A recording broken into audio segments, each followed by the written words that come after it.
नमस्कार, मैं आपका मित्र सर्वमित्र। मसला है, खट्टर साहब एक दिन में ही पलटी मार गए हैं अपनी बात से। यानी एक दिन पहले जो उन्होंने बोला उस बात को नकारते हुए एक नए तरीके से खट्टर साहब ने पेश कर दिया। आपको याद होगा 2 दिन पहले खट्टर साहब ने एक किस्सा सुनाया था। जब वो हिसार लोकसभा में एक रैली को संबोधित कर रहे थे, तो जब वो मंच के माध्यम से बोल रहे थे तो उन्होंने पूर्व मुख्यमंत्री चौधरी भजनलाल जी के बारे में किस्सा सुनाया था और किस्सा सुनाने के बाद बकायदा लोगों से हामी भरवाई थी कि आपने सुना होगा ऐसा। लेकिन अगले ही दिन खट्टर साहब ने उस बात को एक अलग तरीके से पेश कर दिया, यानी उस बात से वो पलट गए।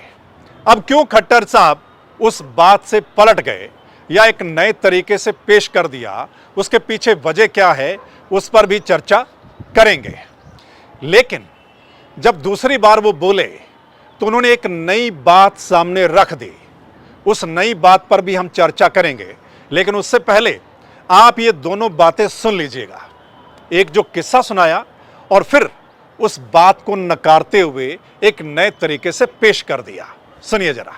एक आदमी इसी इलाके की मुझे पुरानी घटना याद है। मैं आदमी नेता तो नहीं बताऊंगा, लेकिन अपने इस इलाके का कोई एक आदमी अपने नेता के पास चंडीगढ़ चला गया कि जो मैंने फर्द बनवानी थी और पटवारी ने पीछे ले लिए। बोले कितने ले लिए? बोला 100 रुपये ले लिए। और तू कहाँ से आया है? हिसार जिले से आया हूँ। कितना किराया लग गया? आखिर जी 100 आने का लग गया और 100 जाने का लगेगा। 2 दिन खराब होंगे। बोले 100 दे के बड़ा काम करा लिया, 200 रुपये क्यों खराब करे? ये नेताओं की सोच हुआ करती थी। मैं नाम तो नहीं बताया, लेकिन इस घटना को किस किस बुजुर्ग ने सुन रखा, जरा हाथ खड़े करो। इतने लोगों ने सुन रखा है। बात सच्ची थी कि नहीं है? बोलो, सच्ची थी कि नहीं थी? कल किसी एक जगह मैंने थोड़ा सा इस बात को किसी और ढंग से कह दिया था और आज बताया सोशल मीडिया में बहुत चलने लगा। मेरे चौधरी भजनलाल जी से बहुत अच्छे संबंध, घंटों में बैठते थे, लेकिन समस्याओं का हल करने के लिए उस समय जो विचार करते थे, मैंने तो केवल उसका उल्लेख किया था। आज मैं आपको बताता हूं, अगर आज हम करप्शन से लड़ाई लड़ रहे हैं तो ये चौधरी भजनलाल जी की सोच के कारण से लड़ रहे हैं। उनके मन में एक पीड़ा थी कि कर्मचारी जो है इसको कैसे ठीक किया जाए। तो सुना आपने खट्टर साहब को, खट्टर साहब क्या बोल रहे हैं। एक दिन पहले उन्होंने जो बोला और अगले दिन कैसे उस बात को नए तरीके से पेश कर दिया। यानी वो किस्सा भजनलाल जी के बारे में था और अगले दिन कहा कि नहीं, उनके तो भजनलाल जी से अच्छे संबंध थे, वो घंटों उनके साथ बैठते थे, डिस्कशन करते थे। लेकिन किस्से के वक्त क्या कह रहे थे कि उस वक्त नेताओं की क्या सोच हुआ करती थी, ये कुछ बोल रहे थे खट्टर साहब। अब खट्टर साहब क्यों पलट गए हैं, वजह क्या है, उस पर भी बात करेंगे। लेकिन उससे पहले जो उन्होंने नई बात बोली है, वो नई बात क्या कि वो जब भजनलाल जी सीएम हुआ करते थे तो उस समय उनके साथ मुलाकात होती थी, घंटों वो बैठते थे, डिस्कशन करते थे। खासकर ये जो भ्रष्टाचार वाला मुद्दा है, रिश्वतखोरी वाला मुद्दा है। चलिए, अब इस बात को सुनकर आपको कैसा लग रहा है, एक तो आप हमें बताइएगा। लेकिन ये बात हमें मतलब नई बात हमने सुनी है एक, और इस पर हमने कुछ सीनियर नेताओं से बात भी की है कि क्या कभी ऐसा हुआ होगा। आपको पता है कि भजनलाल जी 91 से 96 तक आखिरी बार में वो सीएम रहे थे। उससे पहले वो 79 से 85 तक 2 बार लगातार मुख्यमंत्री रहे। तो मतलब इस दौरान खट्टर साहब कहां पर थे? खट्टर साहब बीजेपी में किस पद पर थे और किस हैसियत से वो भजनलाल जी से मिलते थे जब भजनलाल जी मुख्यमंत्री हुआ करते थे? अब आप सोचिए कि भजनलाल जी जब आखिरी बार मुख्यमंत्री थे तो आपको पता है वो कांग्रेस के नेता थे, कांग्रेस की सरकार थी उस वक्त। और खट्टर साहब अगर बीजेपी में थे, अगर किसी पद पर भी थे, तो वो भजनलाल जी से क्यों मिलते थे? मतलब बीजेपी में अगर ये किसी संगठन पर भी थे तो वो भजनलाल जी से क्यों मिलते थे और घंटों मुलाकात होती थी, बात होती थी, डिस्कशन होती थी, मतलब क्यों होती थी? तो इस पर हमने कई सीनियर नेताओं से बात की है आज कि क्या आपको लगता है कि ऐसा होता होगा उस वक्त। हमने बहुत सीनियर 2 नेताओं से बात की है जिन्होंने चौधरी देवीलाल जी के साथ, भजन लाल जी के साथ काम किया हुआ है, मतलब उनके साथ रहे हैं। तो वो भी बड़े हैरान हुए इस बात को सुनकर।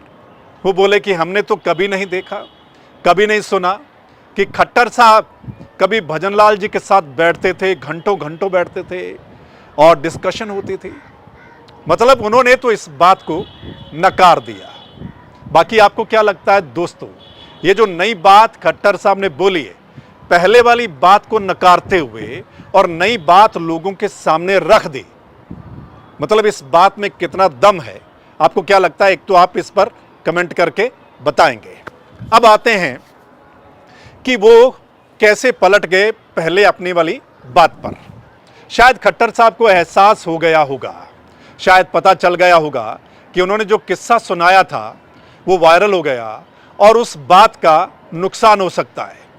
खासकर सिरसा लोकसभा के एरिया में, हिसार लोकसभा के एरिया में उनके जो पसंदीदा उम्मीदवार हैं सिरसा से, हिसार से, मतलब इस चुनाव में उनको नुकसान हो सकता है। यानी जो खट्टर साहब ने बोला उसका खामियाजा बीजेपी उम्मीदवारों को भुगतना पड़ सकता है, यानी बीजेपी को नुकसान हो सकता है इस चुनाव में। शायद खट्टर साहब ने अपनी बात को पलट दिया और एक नए तरीके से पेश कर दिया। आपको पता है कि कुलदीप बिश्नोई परिवार नाराज है, और वो नाराज क्यों है ये आप जानते हैं। 2 वजह हैं। एक तो कुलदीप बिश्नोई के बेटे भव्य बिश्नोई को मंत्री नहीं बनाया गया और उनके लोगों का कहना है कि ये वादा किया गया था उनके साथ कि मंत्री बनाया जाएगा। और दूसरी बात थी टिकट की, यानी हिसार लोकसभा से कुलदीप बिश्नोई को टिकट मिलेगा, ऐसी कंफर्मेशन थी।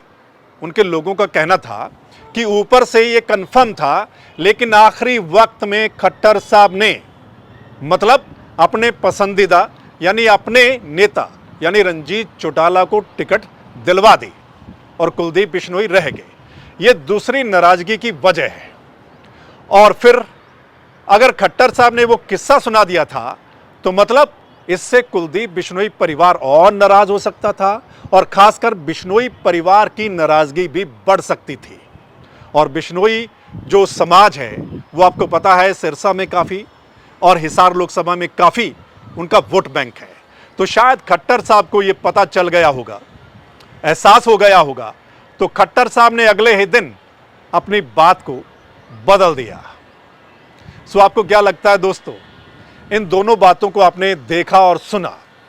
सो आप जरूर बताइएगा कमेंट करके इस वीडियो के नीचे आपका क्या कुछ कहना है। और अगर आप इस वीडियो को शेयर करेंगे तो तमाम लोग इस पर अपनी राय दे पाएंगे। और अगर ये चर्चा आपको ठीक लगी तो आप इस चैनल को लाइक, फॉलो, सब्सक्राइब कर सकते हैं ताकि जो हमारी अगली वीडियो है वो आप लोगों तक पहुंच जाए। चलिए फिर मिलते हैं। चुनावी मौसम है, हर रोज आपके साथ चर्चा करेंगे जो भी अपडेट सामने आएगी उस बात को लेकर। तो फिर मिलते हैं अगले मसले के साथ। तब तक के लिए नमस्कार, आदाब, सत श्री अकाल, राम राम।